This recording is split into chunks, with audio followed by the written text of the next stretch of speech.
Hello friends, आप सबका एक बार फिर से बहुत बहुत स्वागत है। अभी तक हम लोग जब लेज़र बनाते थे तो सबसे पहले क्या करते थे कि जर्नल एंट्री करते थे ट्रांजैक्शन की। उस जर्नल एंट्री की फिर पोस्टिंग करते थे लेज़र के सेपरेट अकाउंट में। ठीक है, आज हम लोग डायरेक्ट पोस्टिंग करेंगे लेज़र में, ट्रांजैक्शन लेंगे और उसकी डायरेक्ट पोस्टिंग करेंगे लेज़र में। ठीक है, तो पहला ट्रांजैक्शन है ये कैश बैलेंस है। 1 अप्रैल को 12,300 रुपये और 4 अप्रैल को एक ट्रांजैक्शन हो रहा है goods purchase from Karim for cash. देखो यहाँ पर लिखा हुआ है goods purchase from Karim for cash, इसका मतलब ये है कैश ट्रांजैक्शन। करीम का नाम ज़रूर लिखा गया है बट उसके आगे लिखा हुआ है फॉर कैश, इसका मतलब ये कैश ट्रांजैक्शन है। तो सबसे पहले कैश अकाउंट हम लोग बनाएंगे। अब इस ट्रांजैक्शन की जनरल एंट्री क्या होगी, आप ये थोड़ा इमेजिन करें। देखो, गुड्स परचेज हो रहा है, इसका मतलब माल आ रहा है, तो परचेज अकाउंट को डेबिट करेंगे और कैश अकाउंट को कर देंगे क्रेडिट। ठीक है, यही ना करेंगे। जब माल परचेज किया जाता है तो परचेज अकाउंट को डेबिट किया जाता है और चूंकि ये कैश परचेज है इसलिए कैश अकाउंट को क्रेडिट करेंगे, क्योंकि कैश अपने पास से जा रहा है, जाने वाली चीज़ क्रेडिट होगी, आने वाली उसको डेबिट करेंगे। तो परचेज अकाउंट डेबिट और कैश अकाउंट क्रेडिट। अब यहाँ पर हम लोग बना रहे हैं कैश अकाउंट। तो जब भी कोई अकाउंट बनाते हैं तो वो अकाउंट डेबिट हो रहा है या क्रेडिट हो रहा है। अगर डेबिट हो रहा है तो डेबिट साइड में एंट्री होगी, क्रेडिट हो रहा है तो उस अकाउंट के क्रेडिट साइड में एंट्री की जाएगी, पोस्टिंग की जाएगी। तो यहाँ पर कैश अकाउंट क्रेडिट हो रहा है इसलिए कैश अकाउंट के क्रेडिट साइड में लिखेंगे बाई परचेज अकाउंट, कितना 10,000 रुपीज़, और यहाँ पर अमाउंट वाले कॉलम में 10,000 रुपीज़ लिख देंगे। ठीक है, तो कैश अकाउंट के क्रेडिट साइड में बाई परचेज अकाउंट लिख के 10,000 रुपीज़ लिख देंगे। By purchase account 10,000 rupees. दूसरा ट्रांजैक्शन है गुड्स परचेज फ्रॉम करीम। अब यहाँ पर परचेज किया जा रहा है करीम से, बट यहाँ पर कैश नहीं लिखा हुआ है कहीं भी, इसका मतलब ये उधार खरीदा गया है। करीम से ये परचेज किया गया है क्रेडिट पे, तो उधार खरीदा गया है। चूँकि इसमें कैश इन्वॉल्व नहीं है इसलिए कैश अकाउंट में इसकी फ़िलहाल एंट्री नहीं होगी, कोई भी एंट्री नहीं होगी कैश अकाउंट में। तीसरा ट्रांजैक्शन है ये 10 अप्रैल को हो रहा है गुड्स सोल्ड फॉर कैश, ये है कैश ट्रांजैक्शन। माल बेचा गया है कैश पे, तो जब माल बेचा जाता है तो क्या होता है, माल अपने पास से जाता है, गुड्स अपने पास से जाएगा, जाने वाली वस्तुएं जो भी होती हैं उनको करते हैं क्रेडिट, और आता है जो उसको करते हैं डेबिट। तो यहाँ पर क्या आ रहा है, यहाँ पर कैश आ रहा है, कितना 48,000 रुपीज़। अब हम लोग बना रहे हैं कैश अकाउंट अभी। तो कैश अकाउंट यहाँ पर डेबिट हो रहा है और सेल्स अकाउंट हो रहा है क्रेडिट। तो कैश अकाउंट के डेबिट साइड में इसकी एंट्री होगी।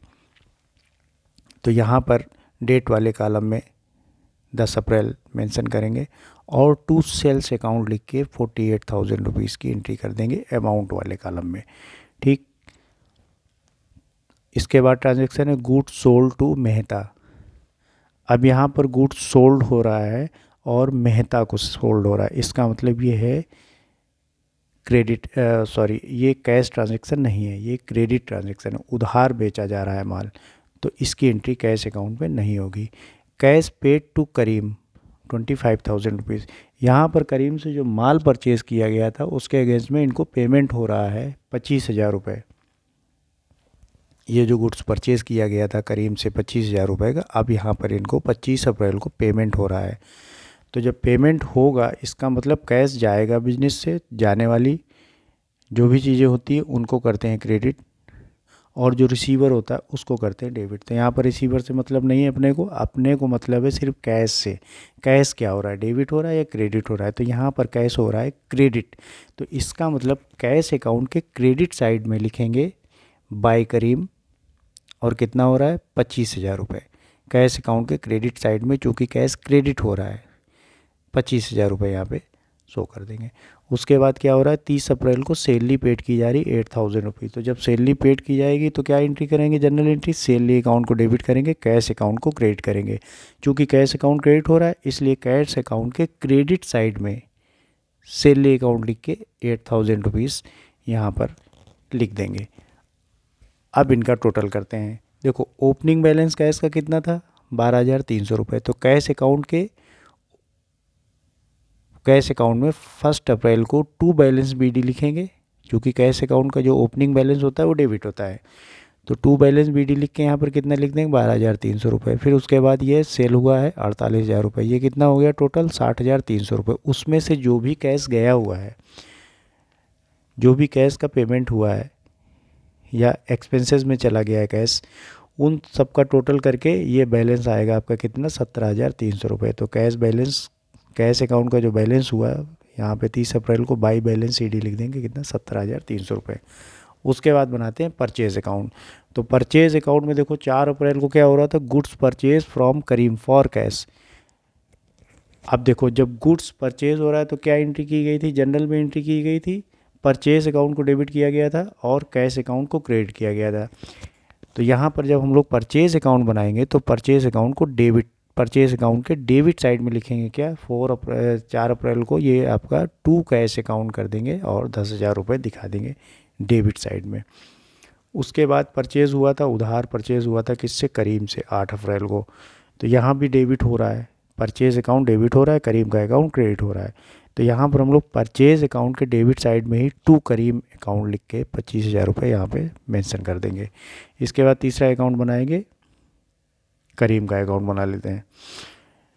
तो करीम से माल परचेज़ किया गया था कितने का, 25,000 रुपये का। तो क्या एंट्री की गई थी, परचेज़ अकाउंट को डेबिट किया गया होगा जब माल परचेज़ किया गया होगा और करीम को क्रेडिट किया होगा। इसका मतलब करीम के अकाउंट के क्रेडिट साइड में एंट्री होगी, इसकी पोस्टिंग होगी बाई परचेज़ अकाउंट लिख के 25,000 रुपये यहाँ लिख देंगे। उसके बाद करीम को पेमेंट किया गया है, तो जब पेमेंट किया गया होगा तो क्या एंट्री हुई होगी, करीम को डेबिट किया गया होगा और कैश अकाउंट को क्रेडिट किया गया होगा।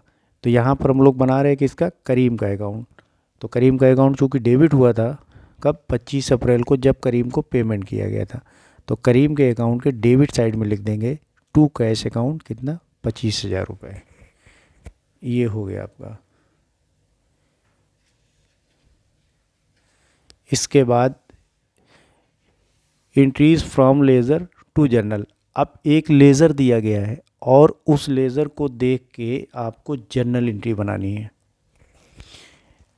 अब देखो ज़रा समझो, एक ये मोहन का अकाउंट है, मोहन से रिलेटेड ट्रांजैक्शन इसमें पोस्टिंग की गई थी।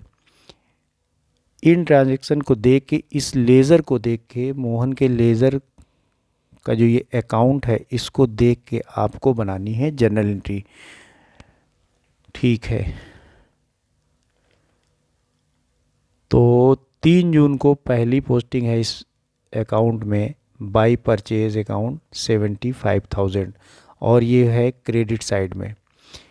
इसका मतलब ये हुआ कि मोहन का अकाउंट क्रेडिट होगा कहाँ, जनरल में, और परचेज अकाउंट होगा डेबिट। मोहन से माल परचेज किया गया है तभी तो मोहन का अकाउंट क्रेडिट हुआ है, क्योंकि एंट्री क्या हुई होगी, जब माल परचेज किया जाएगा तो परचेज अकाउंट को किया गया होगा डेबिट, टू मोहन के अकाउंट को किया गया होगा क्रेडिट। अब यहाँ पर मोहन का अकाउंट बनाया गया तो मोहन का अकाउंट हो रहा है क्रेडिट। तो जब मोहन का अकाउंट हो रहा है क्रेडिट तो दूसरी चीज़ परचेज हो रही, तो परचेज अकाउंट डेबिट हुआ होगा। तो क्या करना है, 3 जून को परचेज अकाउंट को डेबिट कर देना है 75,000 से और मोहन के अकाउंट को कर देना है क्रेडिट। 5 जून को क्या हो रहा है, टू परचेज रिटर्न कितना 12,000 रुपीज़। इसका मतलब जो माल परचेज किया गया था मोहन से वो उनको वापस कर दिया गया। तो जब वापस किया गया होगा तो मोहन रिसीवर हो गए होंगे, तो मोहन का अकाउंट हुआ होगा डेबिट, तभी तो डेबिट साइड में एंट्री आ रही है मोहन के अकाउंट के डेबिट साइड में। तो मोहन के अकाउंट को कर देंगे डेबिट कितने से, 12,000 रुपये से, और परचेज रिटर्न अकाउंट क्रेडिट हुआ होगा चूँकि माल अब वापस जा रहा है मोहन के पास, जाने वाली चीज़ें क्रेडिट करते हैं, जो पाने वाला होता है उसको डेबिट करते हैं। तो यहाँ पर मोहन को डेबिट किया गया 12,000 से और परचेज रिटर्न अकाउंट को क्रेडिट कर दिया गया कितने से, 12,000 रुपये से। टू कैश अकाउंट 62,200 रुपये। अब यहाँ पर क्या हो रहा है, मोहन को पेमेंट हो रहा है, इसलिए मोहन हो रहे हैं डेबिट, क्योंकि मोहन हो गए रिसीवर, मोहन कैश रिसीव कर रहे हैं, इसलिए मोहन के डेबिट साइड में इसकी पोस्टिंग की गई है और कैश हो रहा होगा क्रेडिट। देखो क्या एंट्री हुई होगी, जब मोहन को पेमेंट किया गया होगा परचेज़ के अगेंस्ट में तो मोहन को डेबिट किया गया होगा, क्योंकि मोहन पेमेंट ले रहे होंगे। किस बात का पेमेंट लिया उन्होंने, जो माल उन्होंने दिया था, जो परचेज़ किया गया था मोहन से, तो मोहन को पेमेंट किया गया होगा, इसलिए मोहन के अकाउंट को किया गया था डेबिट। तो मोहन के अकाउंट को डेबिट कर देंगे। कितने से करेंगे, अभी रुक जाओ। कैश दिया गया है इनको कितना, 62,200 रुपये। तो कैश अकाउंट को क्रेडिट कर देंगे कितने से, 62,200 रुपये से। डिस्काउंट रिसीव हो रहा है यहाँ पर 63,000 रुपये मोहन को दिए गए हैं।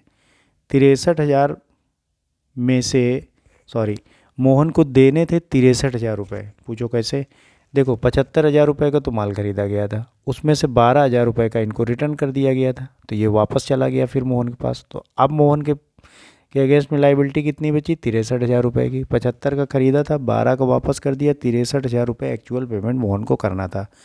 अब 63,000 में से कितना किया गया, 62,200 रुपये, और ये इनका फाइनल पेमेंट हो गया। इसका मतलब 800 रुपये का डिस्काउंट रिसीव हुआ है। तो जो डिस्काउंट रिसीव होता है बिजनेस में, 800 रुपये जो नहीं देने पड़े, अगर वो पूरे ले लेता तो देने पड़ते ना पूरे 63,000 रुपये, लेकिन उसने कहा ठीक है आप हमको 62,200 रुपये दे दो, 800 रुपये की हम आपको छूट दे देते हैं। तो ये जो डिस्काउंट रिसीव हुआ ये बिज़नेस के लिए हो गया प्रॉफिट। जो भी प्रॉफिट होता है उसको करते हैं क्रेडिट, इसलिए डिस्काउंट अकाउंट को कर देंगे क्रेडिट। कैश अकाउंट को क्रेडिट कर देंगे 62,200 से, और मोहन को टोटल 63,000 रुपये से डेबिट कर देंगे।